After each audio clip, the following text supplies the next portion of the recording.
शलोम। Hallelujah. भाई बहनों, प्रभु यीशु मसीह का नाम से मैं तुमको स्वागत करता हूँ और प्रार्थना करता हूँ कि आज का संदेश सचमुच प्रभु आशीर्वादित करेगा और उसमें पर उसका अभिषेक होगा, ताकि ये महत्वपूर्ण जो शिक्षा है हम सब बराबर सुने, जाने, ग्रहण करें और उसका आज्ञा पालन करें। आज का वचन है प्रेषितों का काम, अध्याय 19, 11 से 20। Acts 19, 11 to 20। प्रेषितों के काम 19, 11 से 20 हम सब साथ में पढ़ेंगे।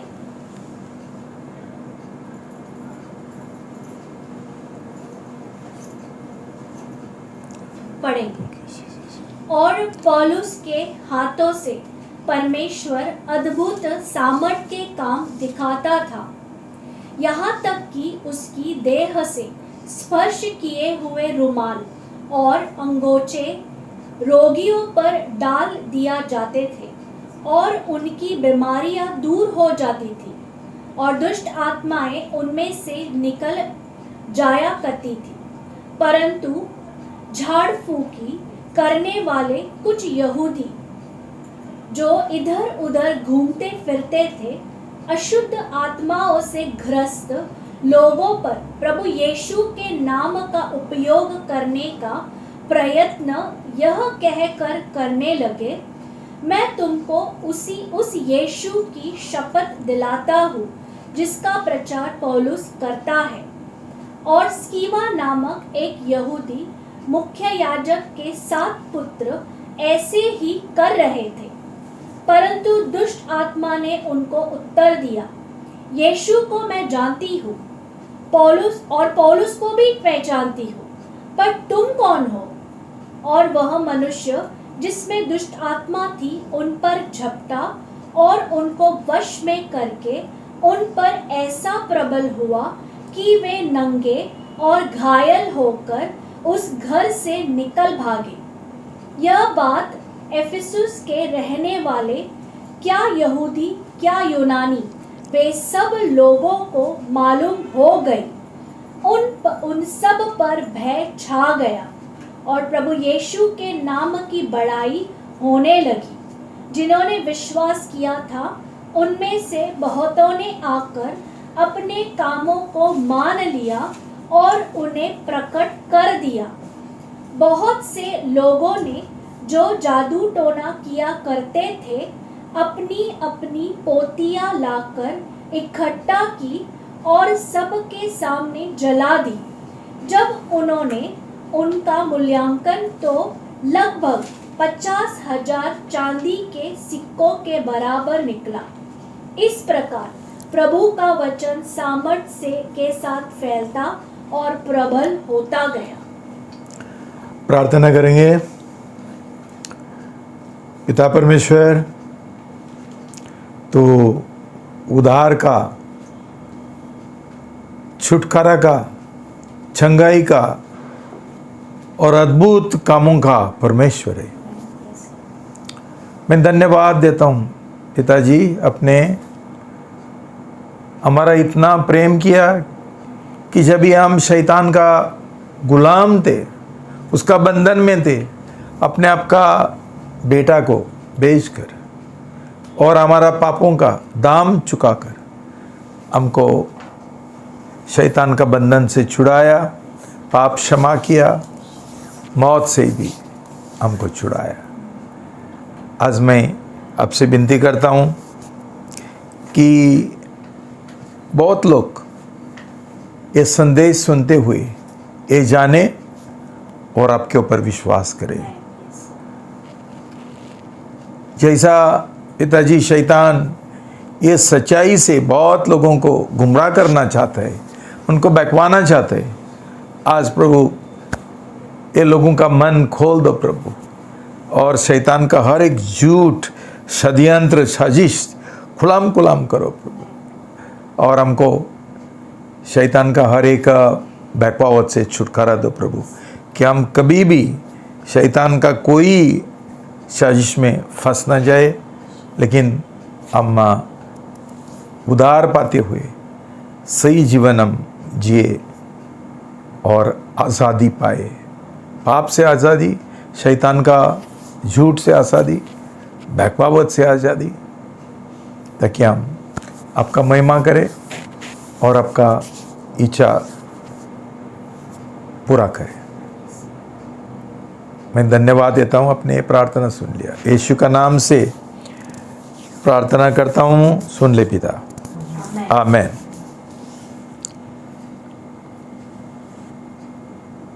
भाई बहनों,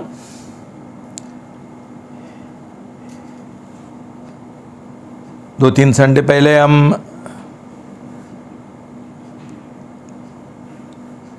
तीन जो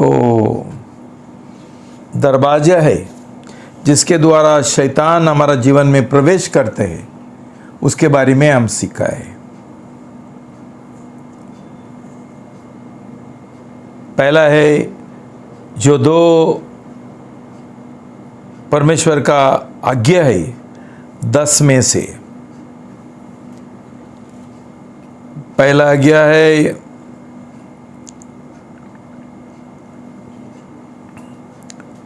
मूर्ति पूजा, बाहर का मूर्ति पूजा और अंदर का मूर्ति पूजा, दिल का मूर्ति पूजा, इसके बारे में हम लोग सीखा है। भाई बहनों, प्रभु यीशु मसीह को जानने से और उसको सबसे बड़ा, सबसे पहला परमेश्वर ये मानने से काफ़ी नहीं है। हम ये मानना है कि प्रभु यीशु मसीह एक ही जिंदा परमेश्वर है, कि उसका अलावा दूसरा कोई नहीं है। इसलिए परमेश्वर ने बोला, मेरा सामने दूसरा कोई ईश्वर नहीं होना चाहिए।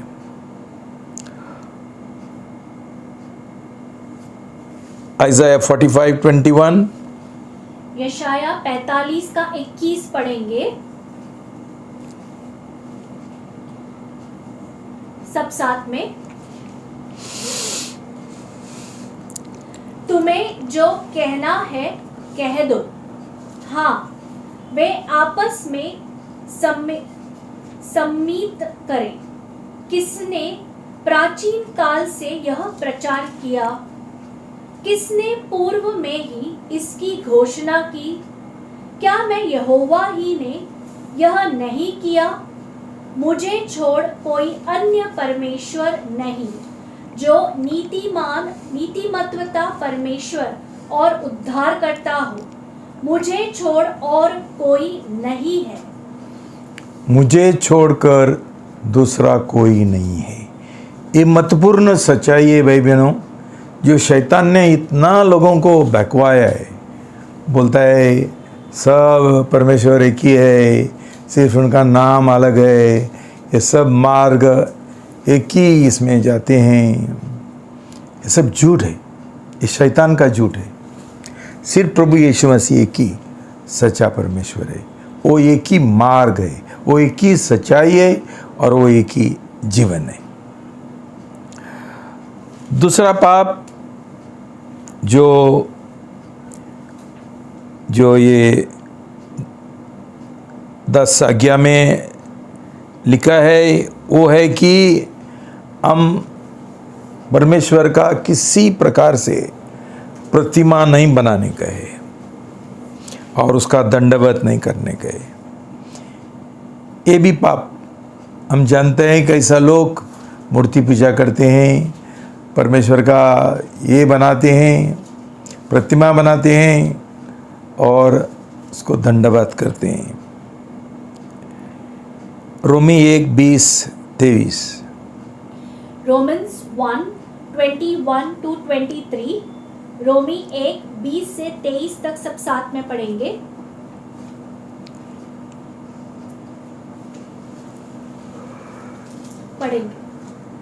क्योंकि जगत की सृष्टि से ही परमेश्वर के अदृश्य गुण, अनंत सामर्थ्य और परमेश्वरत्व उसकी रचना के द्वारा समझे जाकर स्पष्ट दिखाई देता है, इसलिए उनके पास कोई बहाना नहीं। क्योंकि यद्यपि वे परमेश्वर को जानते थे, फिर भी उन्होंने उसे न तो परमेश्वर के उपयुक्त सम्मान और न ही धन्यवाद दिया, वरन वे अनर्थ कल्पनाएं करने लगे और उनकी निर्बुद्ध मन अंधकार में हो गए। बुद्धिमान होने का दावा करके वे मूर्ख बन गए। उन्होंने अविनाशी परमेश्वर की महिमा को नश्वर मनुष्य, पक्षियों, चौपायों और रेंगने वाले जंतुओं की मूर्ति की समानता में बदल डाला। भाई बहनों, बहुत दुख की बात है कि आदम के पाप के बाद मनुष्य का मन जो है इतना भ्रष्ट हुआ है, इतना अंधकार से भरा है, उसको कुछ समझता ही नहीं। जब भी परमेश्वर ने इतना सारा सबूत दिया रखा हमारे लिए ताकि हम उसको पहचाने ये जगत में आजू बाजू, फिर भी हम इतना, शैतान ने हमको अंधा बनाया कि हमको कुछ समझता ही नहीं। देखो भाई बहनों, समझो हमको एक अच्छा कुत्ता मिला जो बहुत सुंदर है। ये कुत्ता का फोटो निकाल के हम उधर लगाएंगे और समझो बोलेंगे कि ये कुत्ता है जो मेंडिस। भाई बहनों, हम सब लोग हंसेंगे, बोले ये कैसा हो सकता है, कितना भी सुंदर होने दो, ये कुत्ता जो मेंडिस नहीं हो सकता है। जो मेंडिस एक इंसान है, एक मनुष्य है, और कुत्ता एक जानवर है। फिर भी ये चीज़ इतना अपमानित है कि परमेश्वर बर्दाश्त नहीं कर सकते। लेकिन यही चल रहा है हमारा बीच में। आज हमारा बीच में गाय और सांप, कुत्ता, बिल्ली, ये सब लोगों को दंडवत करते हैं और उनको भगवान बोलते हैं। हम समझ सकते हैं कि शैतान ने कितना हमको बहकवाया और हमारा मन भ्रष्ट और अंधकार से भरा। इसके लिए परमेश्वर का न्याय मनुष्य जात के ऊपर आया है और आते रहेगा। परमेश्वर ने एक श्राप वहाँ दिया है 10 आज्ञा में कि जो लोग ऐसा करेंगे ये लोग श्रापित होंगे और ये श्राप 4 पीढ़ी तक चलेगा। भाई बहनों,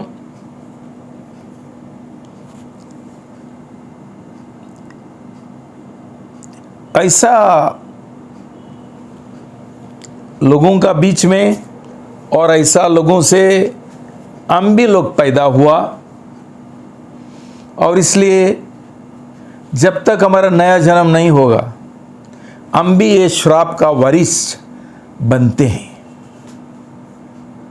हमको शायद बहुत अजीब लगता है, कैसा हुआ, क्यों हुआ, लेकिन हम नहीं जानते हैं कि हम ये वारिस का नीचे है। वो वारिस हमको वो श्राप का नीचे है और श्राप हमको लागू हो गए है। क्यों? 4 पीढ़ी तक हम सोचते हैं हमने कुछ नहीं किया, वो कुछ जानते भी नहीं है। लोग किधर जानते हैं? मुझे मालूम है, एक डॉक्टर के पास गया था मैं एक बार बहुत साल पहले, और जब भी मैं उसको मेरा गवाही देता था, मैंने उसको बोला, उसने पूछा मुझे, क्यों छोड़ दिया तूने, कैथलिक चर्च क्यों छोड़ दिया? मैंने बोला कैथलिक चर्च मूर्ति पूजा करते हैं और ये बहुत बड़ा पाप है, इसलिए मैंने छोड़ दिया। ये चीज़ घृणित है परमेश्वर को जब भी हम उसका मूर्ति बनाते हैं। वो डॉक्टर हिंदू था, तो उसने बोला इसका मतलब आप मुझे भी मूर्ख समझता है ना, क्यों मैं भी मूर्ति पूजा करता हूँ। मैंने सिर्फ उसको मुस्कुराया और कुछ नहीं बोला, समझ गया। तो भाई बहनों, इतना बड़ा डॉक्टर, इतना बड़ा विज्ञानी लोग, साइंटिस्ट, सिखेले पढ़ेले लोग, लेकिन ये उनको नहीं समझते। बड़े बड़े लोग, प्रधानमंत्री और ये और अदालत का जो ये है जजेस क्या बोलते हैं, ये जो न्यायाधीश है, बड़े बड़े लोग, इतना तक उनको नहीं समझता है कि सच्चा परमेश्वर एक ही हो सकता है, 33 करोड़ नहीं होते। और समझ सकते हैं अभी शैतान ने मनुष्य का मन कितना बहकवाया। और ये चीज़, ये जो मूर्ति पूजा है, वो एक ऐसा पाप है जो हमारा अंदर तक, जड़ तक अंदर गया है, और जब तक उसका जड़ से उखाड़ेंगे नहीं, ये पाप का क्षमा नहीं होते भाई बहनों। इतना खतरनाक ये पाप है। मत्ती 15:13, मैथ्यू 15:13, मत्ती 15:13 पढ़ेंगे।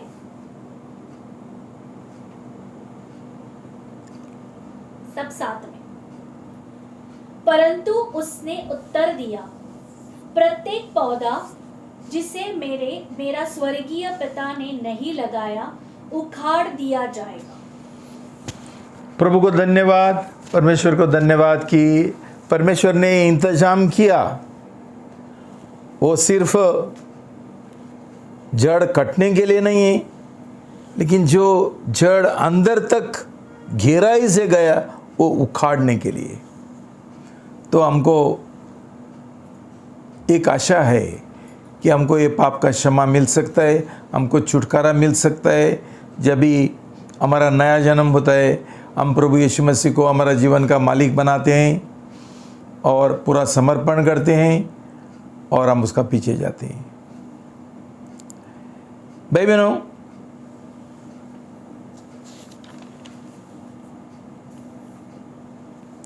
ये जो पाप है वो एक आत्मिक बेविचार जैसा है, और वो शारीरिक व्यभिचार से बढ़कर है। आत्मिक व्यभिचार, जब भी हम मूर्तियों का पूजा करते हैं, ना तो ये संसारी बातों का, जैसा पैसा है, नौकरी है, और हमारा माल मोता है, और खेत है, गांव है, और दान दौलत है। भाई बहनों, जब भी हम इसका प्रेम करते हैं, परमेश्वर से बढ़कर, प्रभु यीशु से बढ़कर, एक प्रभु का वचन बोलता है ये एक आत्मिक व्यभिचार है और शारीरिक व्यभिचार से बढ़कर है। और ये व्यभिचार का जो दंड है वो बहुत खतरनाक है। जो शारीरिक व्यभिचार है उसके बारे में लिखा है प्रोवर्ब्स 5:3-6। नीति वचन 5:3-6 तक पढ़ेंगे।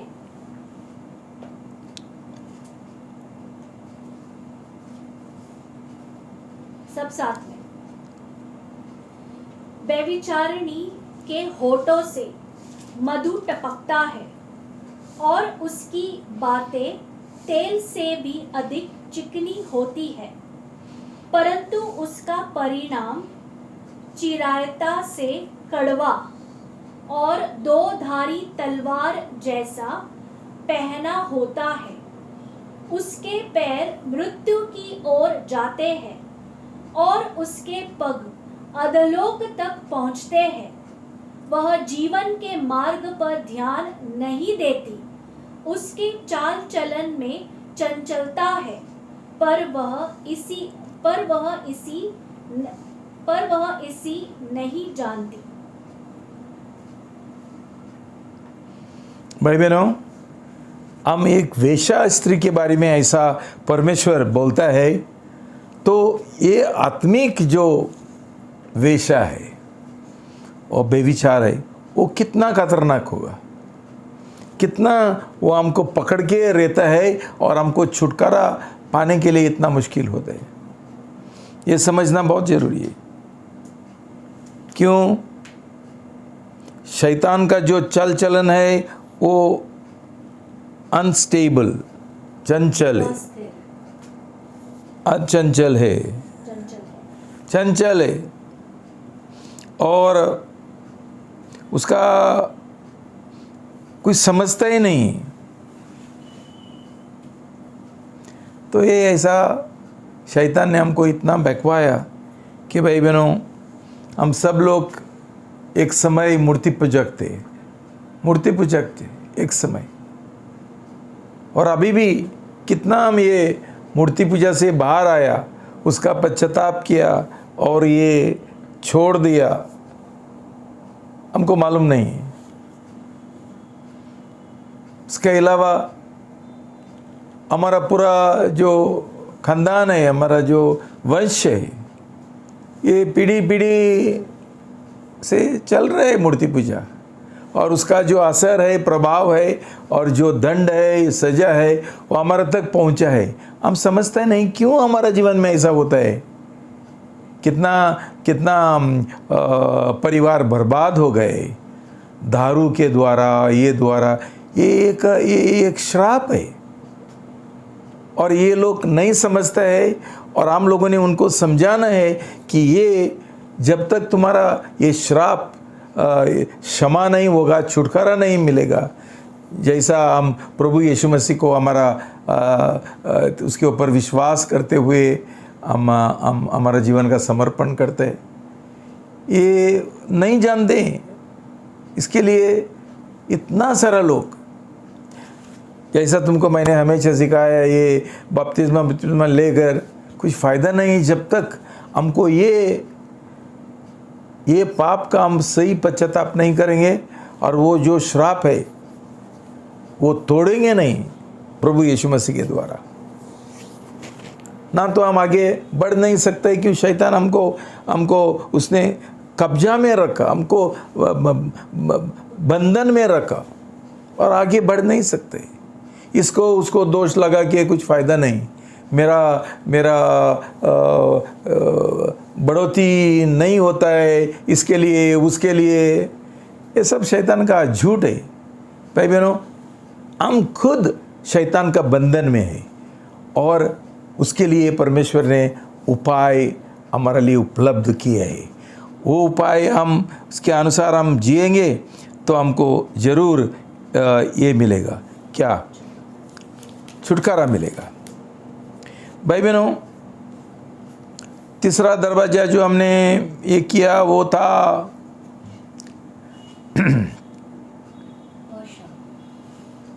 अक्षमा और कड़वाहट। भाई बहनों, इसका जड़ क्या है?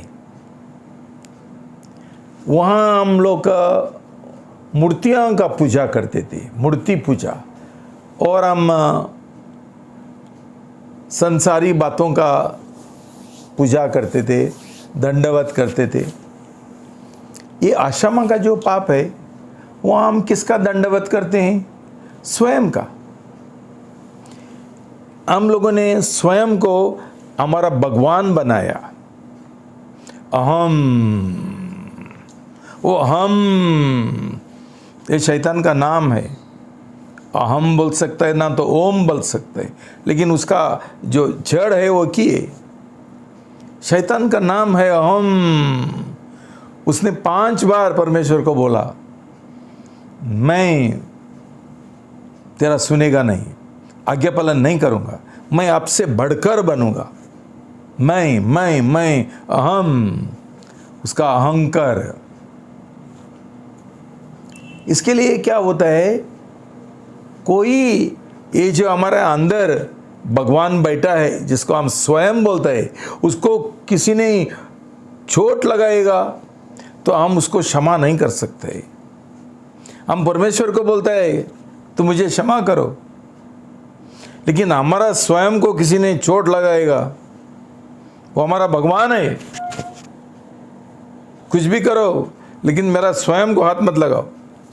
बस करो, बस करो, बस करो, चिल्लाओ मत। क्यों? मेरा स्वयं को चोट लगता है, स्वयं को चोट लगता है। मेरा जो ये है उसमें से खून बहता है। तो चिल्लाओ मत, मुझे डांटो मत। क्या करते हैं हम लोग? हम हमारा स्वयं को संभलते हैं, सुरक्षा करते हैं। और किसी ने ऐसा किया, उसको क्षमा करने के लिए बहुत तकलीफ होता है। ये अक्षमा का पाप लेकर और ये कड़वाहट का पाप लेकर हम हमेशा के लिए जी रहे, लेकिन हम ये भूल जाते हैं कि उसका नतीजा क्या होने वाला है, उसका सजा क्या होने वाला है। जैसा तुमको मैंने ये सिखाया, अल्सर्स होता है, कैंसर होता है, और चमड़ी का बीमारी है, और ये ट्यूमर जो होता है, घाट आता है। ये ऐसा ही नहीं होता है,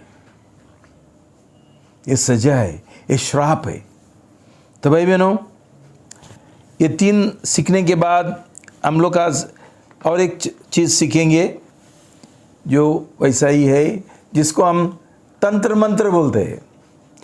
आज कौन नहीं है दुनिया में जो तंत्र मंत्र नहीं करते? बड़े बड़े लोग करते हैं, सिकेले पढ़ेले लोग करते हैं, और जो अन्नड़ी लोग है, वो अशिक्षित लोग है, ये भी करते हैं तंत्र मंत्र। तंत्र मंत्र क्या है? ये एक गुप्त कार्य है शैतान का। देखो,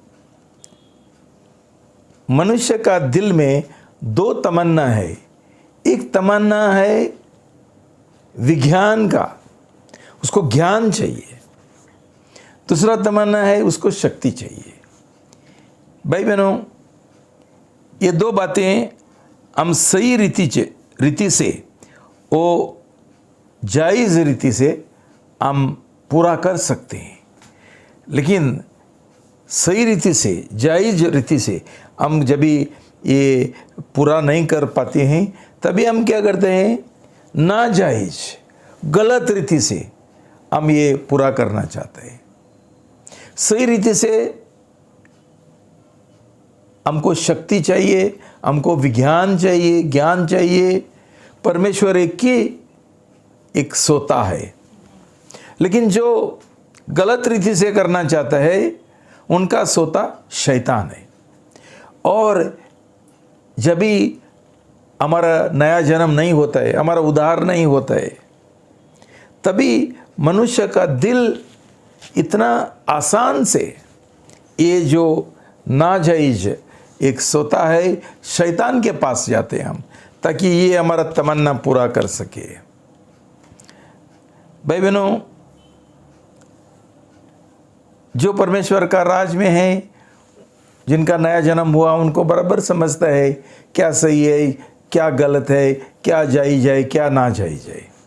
लेकिन जिनका नया जन्म नहीं हुआ, जिनका उद्धार नहीं हुआ, उनको ये कुछ समझता ही नहीं, क्यों? ये लोग अंधकार का राज में है, शैतान का राज में है, और ये जो ये लोग करते हैं, उसका कनेक्शन, उसका जो ये है संबंध किधर तक जाता है? उनको नहीं समझते कि ये संबंध अंत में शैतान का राज में जाते हैं, और ये ज्ञान और ये शक्ति हम वहाँ से पाते हैं। तो भाई बहनों, आज ये दो बातों के बारे में हम देखेंगे, और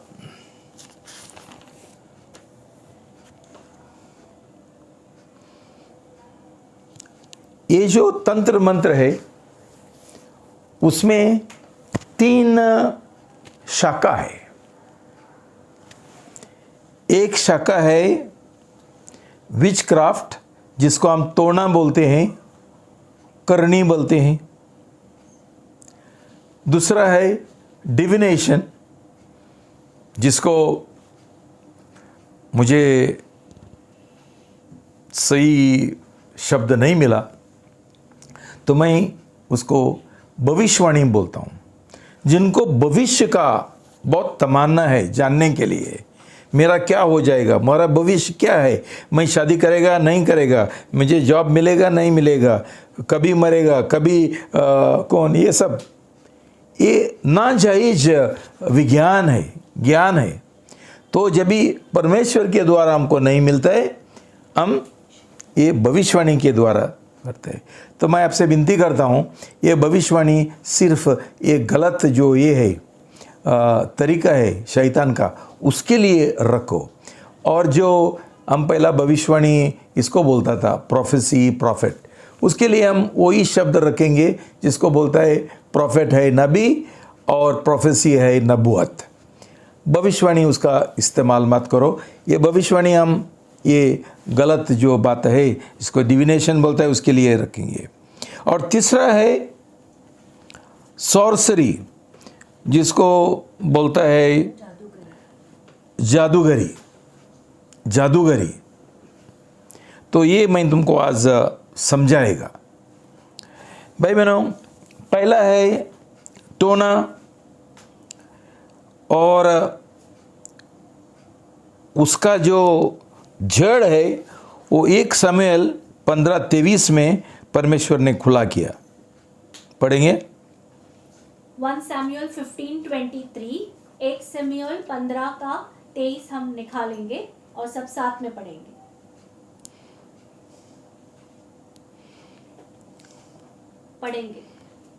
क्योंकि विद्रोह करना शकुन विचारने के बराबर पाप है, और अनाज्ञाकारिता मूर्ति पूजा के समान अधर्म है। इसलिए कि तूने यहोवा के वचन को स्वीकार किया है, उसने भी अस्वीकार किया है, उसने भी राजा होने के लिए तुझे अस्वीकार किया है। भाई बहनों, टोना का, जादू टोना का जड़ है विद्रोह, रिबेलियन, और ये शैतान का गुण है।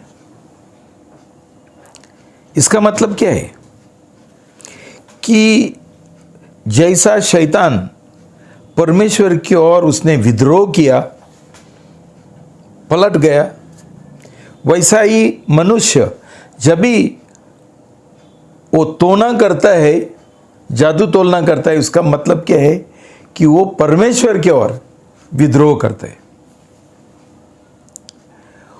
वो जादू टोलना के द्वारा उसका खुद का जो उद्देश्य है वो पूरा करना चाहता है परमेश्वर का बिना। उसको परमेश्वर की ओर अधीन रहने का नहीं है, उसका इच्छा के अनुसार चलना उसको नहीं चाहिए। तो इसलिए वो क्या करता है, गलत रीति से, शैतान का शक्ति से वो उसका काम करना चाहता है, उसका उद्देश्य पूरा करना चाहता है। भाई बहनों, लोग कभी जादू टोलना करने के लिए जाता है। समझो एक लड़का बोलता है मुझे ये लड़की के साथ शादी करने का है, तो वो क्या करता है, एक जादू टोना करने वाले के पास जाता है, बोलता है कुछ तो ये लड़की के और तू ये करो, कुछ तो मंत्र करो ताकि वो निर्णय ले मेरे साथ ही शादी करने के लिए। दूसरा, किसी का ही बर्बाद करने का है किसी को, तो हम जादू टोलना करने के लिए जाता है और बोलता है उसका जो ये है जायदाद है वो मुझे मिलना चाहिए, उसको ये करो, उसको बर्बाद करो ताकि उसका सब कुछ मुझे मिले। ये सही तरीका नहीं है, गलत तरीका है। तो एक जन जादू टोलना करता है, बाद में दूसरा उसके विरुद्ध करता है, ये सब गड़बड़ है भाई बहनों, सही नहीं है, ये पाप है, ये बड़ा पाप है। तो भाई बहनों, हम दूसरों लोगों को नियंत्रण में रखना चाहता है, कब्जा में रहना चाहता है, वो हमारा जो अलग अलग परिस्थिति है उसके और हम नियंत्रण रखना चाहते हैं, जो हम सही रीति से नहीं कर सकते है परमेश्वर का मदद से, तो हम शैतान का मदद लेने के लिए जाता है जादू टोलना के द्वारा। भाई बहनों, ये जान लो, जादू टोलना ये पाप है और ये शैतान का शक्ति से होता है। मतलब हम क्या करते हैं, हमारा जीवन हम शैतान के ओर समर्पण करते हैं कि हम तेरा पीछे जाएंगे, हम ये सच्चा परमेश्वर जो है प्रभु यीशु मसीह, उसके पास हम नहीं जाएंगे, उसका हम नहीं सुनेंगे, उसका जो इच्छा है हम नहीं करेंगे, उसका मार्ग में नहीं चलेंगे। तो शैतान क्या करता है, ये जादू टोलना के द्वारा हमारा ही भी जीवन का वो कब्जा लेता है, हमको बंधन में लाता है, हमको नियंत्रण में लाता है और हम भी उसका एक कठपुतले बन जाते हैं। ये खतरनाक है। हम सोचते हैं हम दूसरों को नाश करना चाहता है, लेकिन वो नाश अंत में हमारा ही होता है। तो भाई बहनों,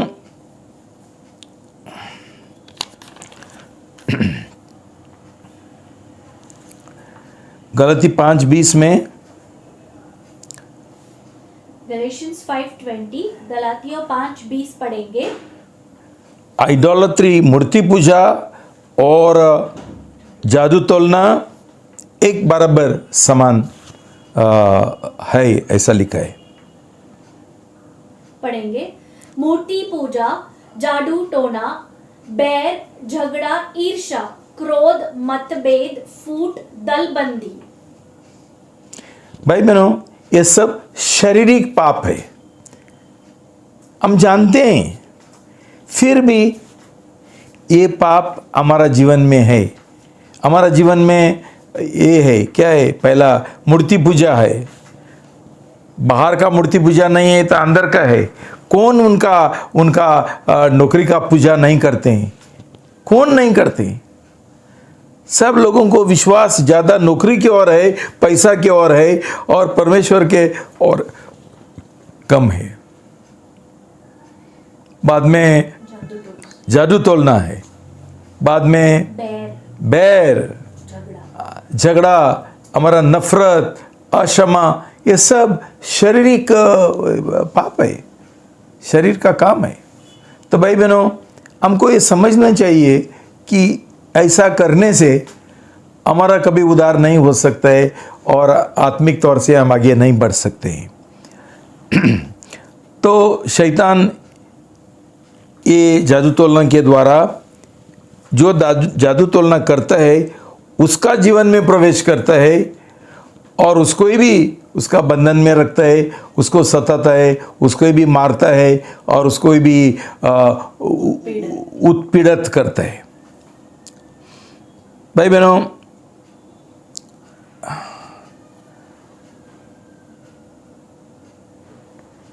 इसके द्वारा हम उसका गुलाम बन जाते हैं।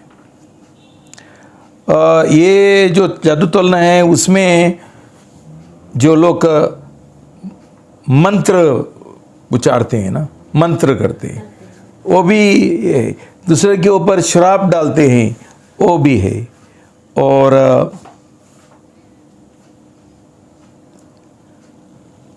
अभी दूसरा कहीं इसका रूप है और फॉर्म्स है, उसके बारे में मैं तुमको थोड़ा तुम्हारा सामने रखना चाहता हूँ। तुमने ये सुना होगा जिसको बोलता है हिप्नोटिज्म, सम्मोहन, हिप्नोटिज्म। तुमने किसी को सम्मोहित करते है।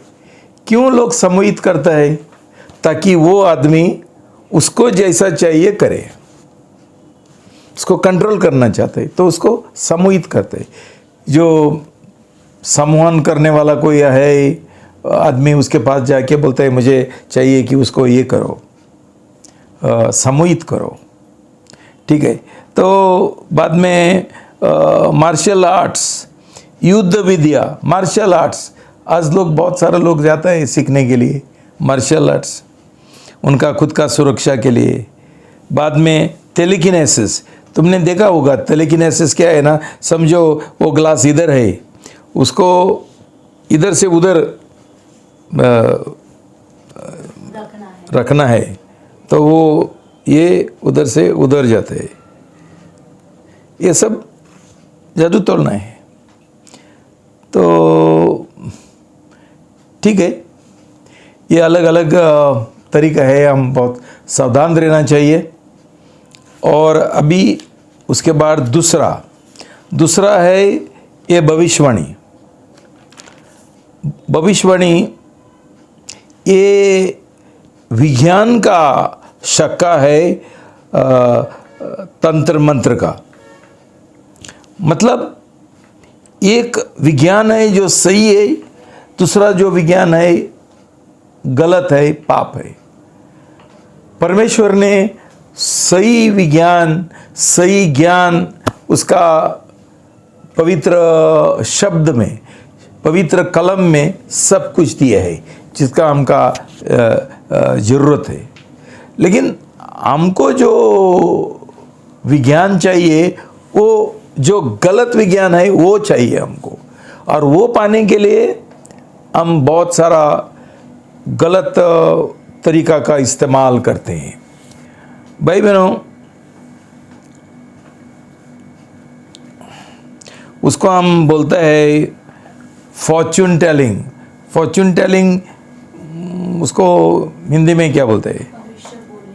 भविष्य बोलने वाला। उनको भविष्य, सब लोगों को ना भविष्य चाहिए, क्यों? उनको परमेश्वर के और कोई विश्वास नहीं है। भाई बहनों, ये लोगों का नया जन्म होता था, ये लोग स्वर्गीय पिताजी का संतान बनते थे, पुत्र बनते थे। और कौन सा पिताजी उसका बेटा का गलत सोचता है? कुछ भी होने दो, उसका शादी होने दो, उसका नौकरी होने दो, उसका पढ़ाई होने दो। लेकिन जब भी हमको हमारा स्वर्गीय पिताजी नहीं है, हम हर एक बातों के ओर हम चिंता करते हैं। हम तो चिंता करके हमको कुछ नहीं होता है, इसलिए हम किसी के पास जाते हैं पूछने के लिए क्या है हमारा भविष्य। तो उनको शायद हम ज्योतिष बोलते हैं, भविष्य वक्ता बोलता है। हर एक तरीका का जो गलत विज्ञान का जो शाखा है वो उसमें शामिल होता है। उसका दूसरा शाखा ये है जिसको एस्ट्रोलॉजी बोलते हैं। एस्ट्रोलॉजी क्या है? उसको ज्योतिष विद्या, कुछ भी है, ज्योतिष, ओके, उसको ये बोलते हैं। बाद में भाई बहनों, मुझे लगता है आज ये ज्योतिष बहुत ये है, क्या है? ज्योतिष एक चीज़ है, और दूसरा है क्या बोलते हैं उसको,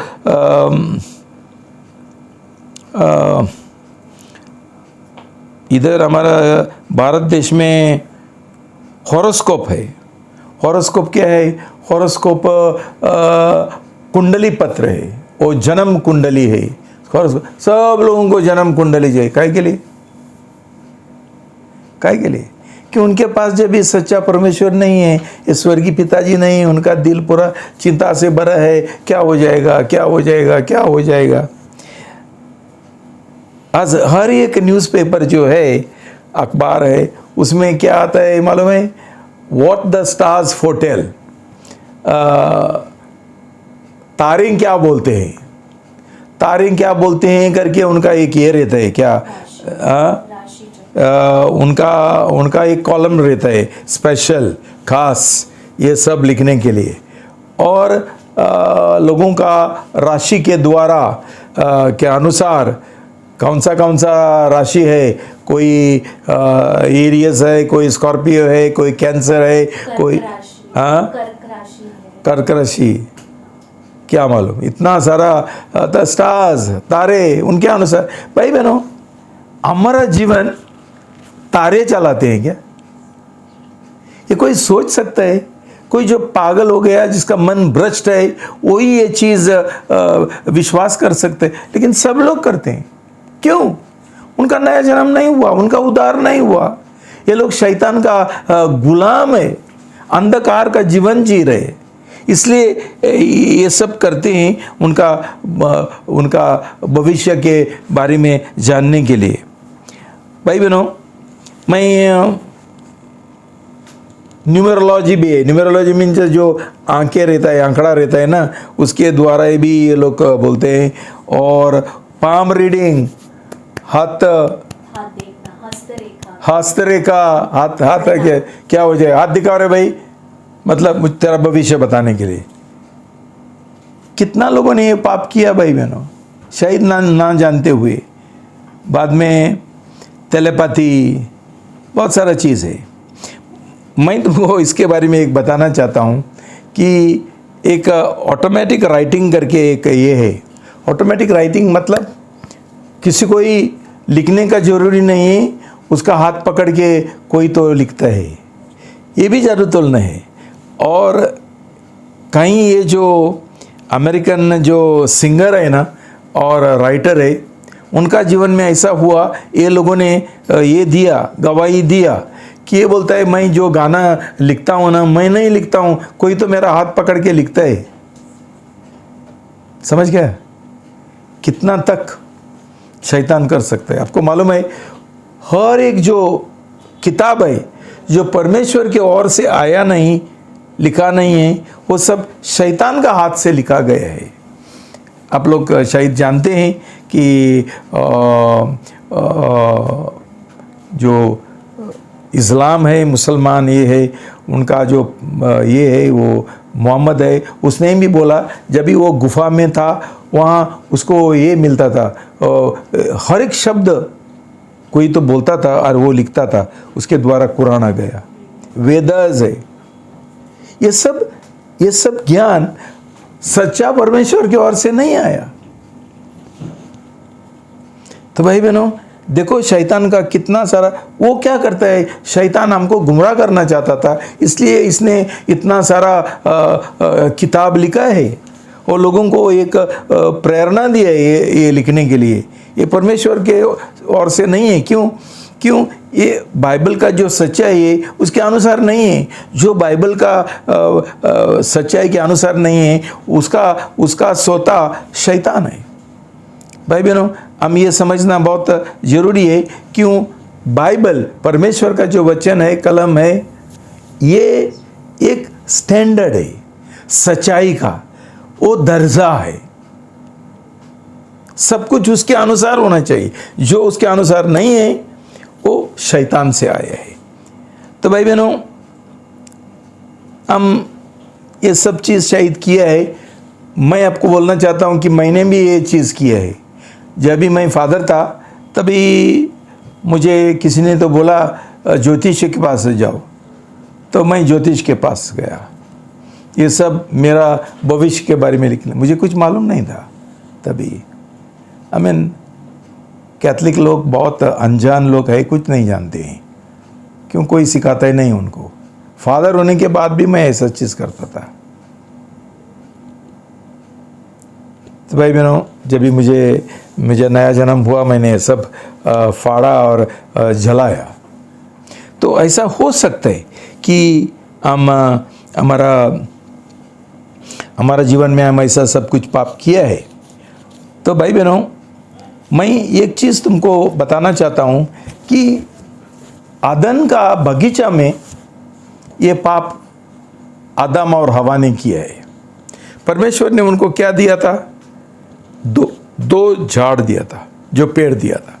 एक पेड़ का नाम है ज्ञान का पेड़ है, अच्छा, और बुराई का जो ये है क्या, ज्ञान का पेड़ है। और प्रभु ने बोला ये मत खाओ, ये गलत ज्ञान है, लेकिन तू ये खा सकते है जो जीवन का जो पेड़ है। लेकिन शैतान ने उसको बहकवाया और उसको ये दूसरा पेड़ का फल खाने के लिए उसको फुसलाया। भाई बहनों, हम समझ सकते हैं अभी कैसा ये पाप हो गया। आदम और हवा ने ये पाप कैसा किया। इसके लिए ये एक भविष्यवाणी है। उसको भविष्यवाणी मांगता था, उसको उसका जीवन का मालिक बनना चाहता था, वो परमेश्वर का जैसा एक भगवान बनना चाहता था। और ये उसको शैतान ने सिखाया कि शैतान भी भगवान बनना चाहता था। आदम को प्रभु परमेश्वर का इच्छा के अनुसार चलने का नहीं था, उसका योजना के अनुसार चलने को नहीं था। उसको खुद का जो इच्छा है और खुद का एक योजना है, उसके अनुसार चलना चाहता था। शैतान ने उसको बहकवाया और उसको फंसाया और उसने ये खाया। भाई बहनों, हम समझना चाहिए कि परमेश्वर नहीं चाहता है कोई उससे अलावा कोई ये जानकारी और ज्ञान पाए, और इसलिए उसने इसके लिए एक श्राप डाला ऐसा लोगों के ऊपर। तो भाई बहनों, ये बहुत महत्वपूर्ण बात है कि वो भी एक ये है, मूर्ति पूजा जैसा है कि हम परमेश्वर को नहीं सुनते हैं, लेकिन हमारा इच्छा के अनुसार जीना चाहते हैं। बाद में बहुत सारा और एक उदाहरण है जो गलत धर्म है, उनके बारे में। उनका नाम शायद तुम जानते हैं, हम उनको यहोवा विटनेसेस बोलते हैं, यहोवा का गवाह। और ये लोग बहुत लोगों को फंसाते हैं, ये गलत सिखाते हैं कि प्रभु यीशु मसीह ये नहीं है, क्या परमेश्वर का संतान नहीं है, और वो इटर्नल है, क्या बोलते हैं उसको, अनंत काल है। बोलता है प्रभु यीशु मसीह हमारा जैसा उसको बनाया है, जैसा एक मनुष्य। ये गलत है। हम जानते हैं कि प्रभु यीशु मसीह परमेश्वर का पुत्र है और वो अनंत काल से अनंत काल तक है। उसका कोई बिगिनिंग नहीं है, कोई शुरुआत नहीं है और कोई उसका अंत नहीं है। दूसरा, जो इस्लाम है वो भी गलत धर्म क्यों है? कि वो क्या सिखाता है कि प्रभु यीशु मसीह परमेश्वर का पुत्र नहीं है। बोलता है परमेश्वर के पास कोई संतान नहीं है कि वो, और दूसरा भी सिखाता है कि प्रभु यीशु कभी क्रूस के ऊपर मरा नहीं। तो भाई बहनों, हम समझते हैं क्यों ये सब धर्म गलत है, क्यों ये सब गलत चीज़ें सिखाते हैं। तो बाद में है फ्री मैसनरी। फ्री मैसनरी क्या बोलता है उसको? हाँ, फ्री, मुक्त, गुप्त संसद का सदस्य। हाँ, ये लोग मेसन बोलता है उनको, और ये गुप्त एक संस्था है, किसी को मालूम नहीं है। ये खुद एक धर्म है ऐसा नहीं बोलते हैं, लेकिन ये उनका ये सोता और नींव शैतान है। बहुत लोग उसमें, हमारा भारत देश में भी है इधर, ये सिर्फ अमेरिकन नहीं है। मैं एक बार सोलापुर गया था प्रचार करने के लिए, और वहाँ ये लोगों का मीटिंग फ्री ये मेसन्स का एक हॉल में होता था। तो सोलापुर भी है, और बॉम्बे तो कितना सारा लोग है, और ये जो एक्टर्स है ज़्यादा से ज़्यादा उनको ये पैसा का लालच के लिए उसका मेंबर है। क्यों ये सोचते हैं ये मेसनरी जो है, फ्री मेसन, ये धर्म नहीं है, तो इसके द्वारा शैतान उनको बहकवाता है कि ये एक संस्था है। ओके, लेकिन उसका मूल शैतानी है।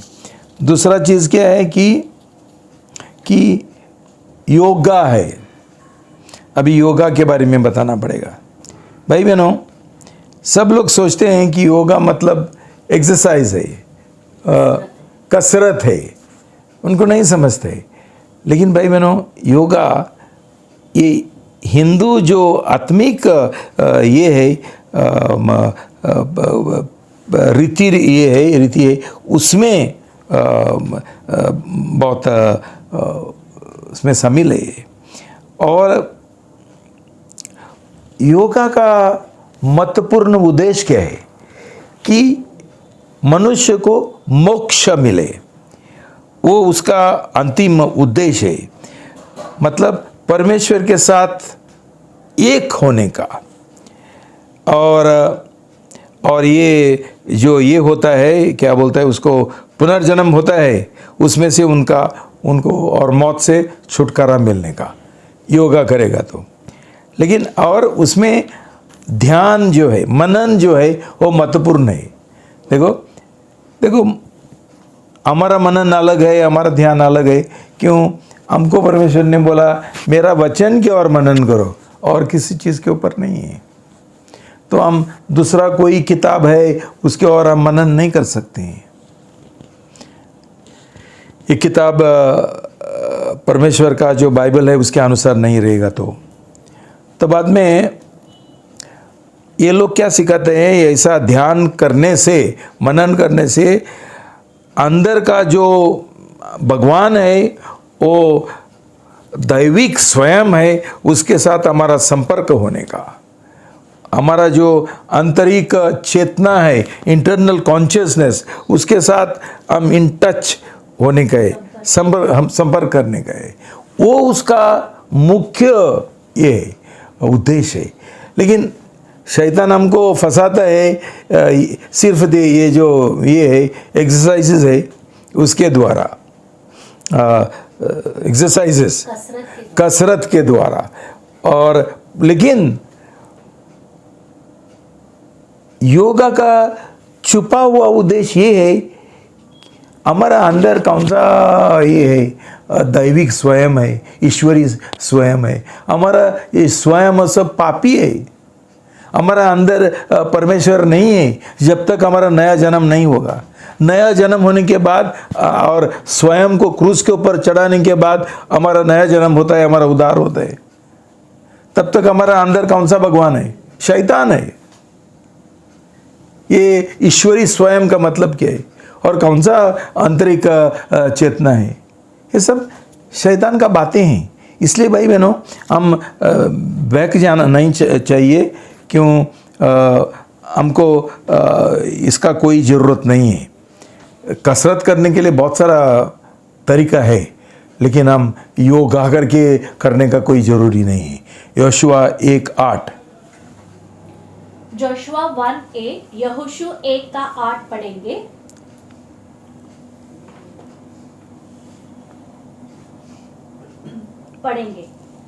कानून शास्त्र की यह पुस्तक तेरे मुंह से कभी दूर ना हो, परंतु इस पर दिन रात मनन करते रहना, जिससे तू उसमें लिखी हुई बातों के अनुसार आज्ञा पालन करने के लिए सावधान रह सके। तब तू अपने मार्गों को सफल बना सकेगा और सफलता प्राप्त करेगा। हमारा तरीका सफलता पाने के लिए और समृद्धि पाने के लिए परमेश्वर का वचन है। हमको दूसरा चीज़ों के ऊपर ध्यान करने का, मनन करने का कोई ज़रूरी नहीं है। तो ये सब बहकवाने वाला चीज़ है, इसलिए हम उससे दूर रहना बहुत ज़रूरी है। और लास्ट अंतिम है सॉर्सरी, जिसको जादूगरी बोलते हैं।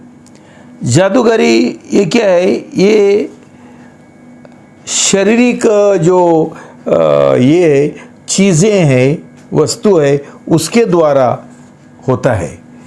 मतलब क्या है? अभी देखो, हमने ये पढ़ा प्रेषितों का काम 19:14 से 20। ये लोग क्या करते थे? ऐसा ही जादूगारी करते थे और बहुत पैसा कमाते थे। उनका तरीका क्या है? देखो, एमुलेट्स क्या बोलते हैं, मुझे मालूम नहीं उसका क्या है वो।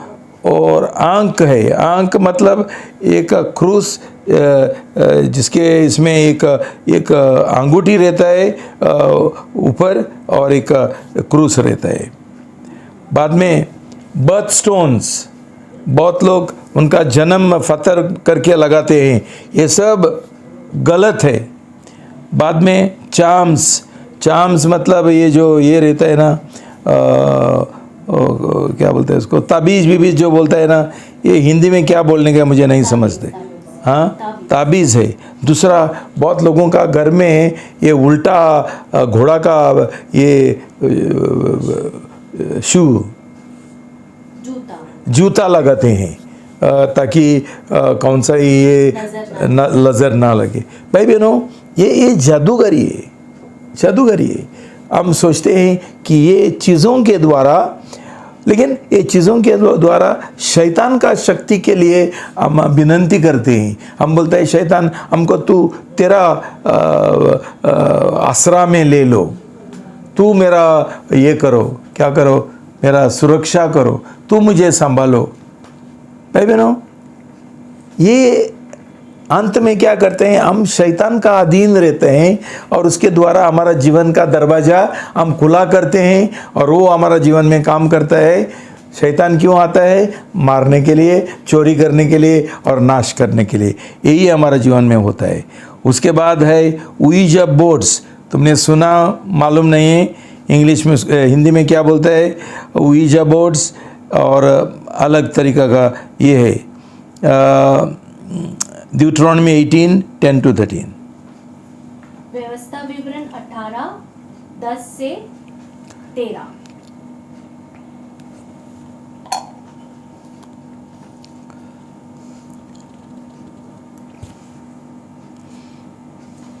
तेरे मध्य कोई भी ऐसा न पाया जाए जो अपने पुत्र या अपनी पुत्री को आग में चढ़ाता हो, जो शकुन विचारता हो, जो जादू टोना करने वाला हो, जो शुभ अशुभ मुहूर्त बनाने वाला या जादूगर हो, जो सम्मोहन करता हो या ओझा हो या भूत सिद्धि करने वाला हो या जो मृतकों को बुलाता हो, क्योंकि जो कोई ये काम करता है वह यहोवा के सामने घृणित है, और इन घृणित कामों के कारण तेरा परमेश्वर यहोवा उनको तेरे आगे आगे निकाल भगाएगा। तू अपने परमेश्वर यहोवा के सामने निर्दोष बना रहना। भाई बहनों, ये सब चीज़ों का सजा एक ही है, मौत। जो लोग ये करते हैं, ये सब करते हैं, और जो लोग शैतान के लिए उनका बच्चों का बलिदान करते हैं, ये सब एक समान है। हमारे पास कोई किताब रहेगा ऐसा चीज़ों का, इसके बारे में हमने आज का वचन में देखा, ये सब लोगों ने ये किताब इकट्ठा किया, उनका सब जो ताबीज़ था, ये सब इकट्ठा करके उन्हें जलाया। वो एक ही तरीका है छुटकारा पाने के लिए। भाई बहनों, बहुत ज़रूरी है कि हम ऐसा चीज़ सब जला दे और पश्चाताप करें, और ताकि हमको छुटकारा मिले। भाई बहनों, हम नहीं बोल सकते हैं कि मैंने ये अज्ञानता में किया। 1 तिमोथी 1:13 से 15। 1 तिमोथी 1:13-15। 1 तिमोथी 1:13 से 15 पढ़ेंगे।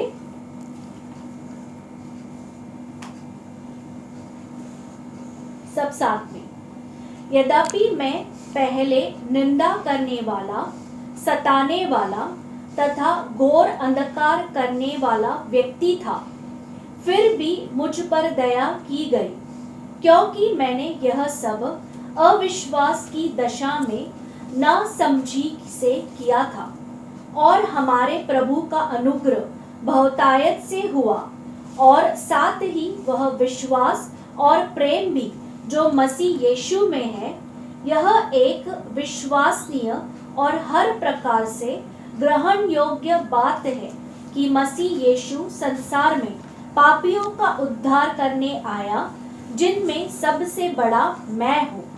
भाई बहनों, पौलुस खुद को बोलता है मैं पापियों का मुख्य हूँ, और ये बोलता है मैंने ऐसा सब अंधकार का काम किया ना जानते हुए, मेरा अविश्वास के लिए। लेकिन वो बोलता है प्रभु ने क्या बहुतायत का अनुग्रह के द्वारा मुझे आज छुटकारा मिला, मुझे एक उद्धार मिला। भाई बहनों, हम ये समझना बहुत ज़रूरी है। हम समझना नहीं चाहिए कि ये सब जो तंत्र मंत्र है, जंतर मंत्र है, सब कुछ एक ही बच्चों का खिलौना नहीं है। उसमें शैतान का बॉम्ब है हमारा नाश करने के लिए। हम कौन सा ही इसमें उठ के बोलता है चलो हम बाबा के पास जाएंगे, हम इसमें दरगाह में जाएंगे। हमको लगता है वो खेल है। भाई बहनों, ऐसा करते हुए तुम लोगों ने तुम्हारा जीवन बहुत खतरा में डाला है। शैतान तुम्हारा नाश करना चाहता है, और जब तक इसका सब पश्चाताप नहीं करेंगे तुम्हारा कभी उद्धार नहीं होगा, कभी तुम्हारा नया जन्म नहीं होगा। भाई बहनों, इसके ऐसा लोगों के ऊपर परमेश्वर का श्राप है और उसका सजा मौत है। भाई बहनों, इसलिए हमने समझना चाहिए कि एक खेलने का बात नहीं है।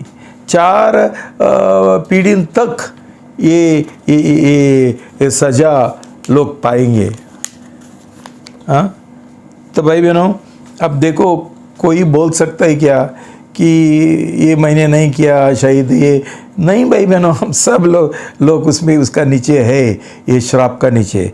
देखो तुम गिनने के लिए शुरू करो, सब लोगों के पास 2 ये है, क्या है, 2 पेरेंट्स, पालक है, एक माँ एक पिताजी। ओके, उसके बाद 4 ग्रैंड पेरेंट्स है, क्या बोलते हैं उसको, दादा दादी, नाना नानी। हाँ, ये 4 हो गया। बाद में उनका 8 ग्रेट ग्रैंड पेरेंट्स हो गया, परदादा परदादी 8 हो गया, और 16 ग्रेट ग्रेट ग्रैंड पेरेंट्स और परदादा। इसका मतलब क्या होता है, 30 लोग होते हैं 4 पीढ़ी तक। आप जानते हैं कि ये लोगों ने क्या क्या पाप किया। जब ये लोग अविश्वासी थे तभी ये लोगों ने क्या क्या जादू टोलना किया, क्या क्या जादूगरी किया, क्या क्या भविष्यवाणी किया, क्या ये सब पाप किया, तुमको मालूम है। इसका मतलब हम ये सब बोझ लेकर बैठे हैं और वो श्राप लेकर बैठे हैं। हमको कैसा छुटकारा मिलेगा? हम बोलेंगे शायद हम कुछ नहीं किया, लेकिन भाई बहनों, वो श्राप हमारे ऊपर भी है, और इसलिए तुम्हारा जीवन में शायद तुम्हारा जीवन बराबर नहीं चलता है। बीमारी है, ये है, मौत है, कुछ बराबर चलता ही नहीं, सब गड़बड़ होता है। ये सब उसका एक है कि इससे हमको छुटकारा पाना जरूरी है। कभी छुटकारा मिलेगा जब भी हमारा नया जन्म होता है। परमेश्वर ने इंतजाम करके रखा है हमारे लिए, ये हमारे लिए उपलब्ध है। परमेश्वर का क्षमा, परमेश्वर का उद्धार, परमेश्वर का मुक्ति हमारे लिए उपलब्ध है। हम जब भी तैयार है ये करने के लिए, हम क्यों लापरवाही करेंगे? क्यों हम सोचेंगे कि हाँ ये मेरे लिए नहीं है और चलता है, ऐसा क्यों हम लापरवाही करेंगे? भाई बहनों, जो परमेश्वर हमको बुलाता है, बोलता है मेरे पास आओ। जो लोग बोझ से दबे हैं, पाप से दबे हैं, वो कौन सा भी समस्या से दबे, मेरे पास आओ। परमेश्वर हमको, प्रभु यीशु मसीह हमको छुटकारा देना चाहता है, हमको क्षमा देना चाहता है। उसने क्रूस के ऊपर पूरा काम समाप्त किया हमारा उद्धार का। क्यों डरने गए? हम एक आज़ादी का जीवन जी सकते हैं, आज़ादी का जीवन। लेकिन पहला हम ये कबूल करना, हमारा पाप कबूल करना और पश्चाताप करना, क्षमा मांगना, और कोई भाई बहन के द्वारा प्रार्थना लेना, ना तो कुछ नहीं होने वाला है, हमेशा के लिए हमारा नाश हो जाएगा। तो इसलिए मैं आपसे विनती करता हूँ भाई बहनों कि ये जो इंतज़ाम किया उसका हम ये नहीं करेंगे, लापरवाही नहीं करेंगे और तुच्छ नहीं समझेंगे। परमेश्वर को धन्यवाद देंगे कि इतना उसने हमारा ये किया, प्रेम किया, और इसने इतना बड़ा कष्ट उठाया, सजा धाम चुकाया, मौत पाया सिर्फ हमारे लिए, ताकि हमको शैतान का बंधन से छुटकारा मिले। भाई बहनों, इतना आसान है तो हम क्यों लापरवाही करेंगे, क्यों हम इनकार करेंगे। मेरा यही प्रार्थना है कि प्रभु ये संदेश के द्वारा तुमको छुटकारा दे, कि तुम्हारा आँख और दिल खुला करे और तुम्हारा दिल को छुए और एक सही पश्चाताप का मन तुमको दिए। प्रभु तुमको आशीर्वाद दो। प्रार्थना करेंगे। पिता परमेश्वर, ना जानते हुए हम शैतान का गुलाम बन गए हैं प्रभु, और शैतान ने इतना बुरा काम हमारे जीवन में किया है कि हमको हमेशा एक बंधन में रखा है, कुछ बराबर नहीं चलते, और आपके पास आने के बदले हम शैतान के पास जाते हैं उससे मदद मांगने के लिए। ये सब जादू टोलना के द्वारा, जादूगिरी के द्वारा और भविष्यवाणी के द्वारा और ये अलग अलग तंत्र मंत्र के द्वारा, हमको क्षमा करो प्रभु। आज हमको ये जानकारी दे दो प्रभु, हमको ज्ञान दो प्रभु, हमारा मन खोल दो प्रभु कि ये सब जो हम किया उसमें से हमको छुटकारा का जरूरी है, ताकि हम पूरा आज़ादी पा सकें और पूरा सफलता पा सकें, पूरा उन्नति पा सकें, पूरा समृद्धि पा सके प्रभु। हम और किधर ही ना जा सकते हैं प्रभु, किधर जाएगा, आपका बिना किधर जाएंगे, कौन हमको छुटकारा देगा प्रभु। आज हमारा दिल को छो प्रभु, और बहाना देने का काम और दूसरे लोगों को दोष लगाने का काम हमारा मन से निकाल दो प्रभु। हम नम्र बनते हुए हम आपके पास आएंगे और आपका मदद लेंगे प्रभु। धन्यवाद, आपने हमारा प्रार्थना सुन लिया। ये प्रार्थना यीशु का नाम से करते हैं, आमेन।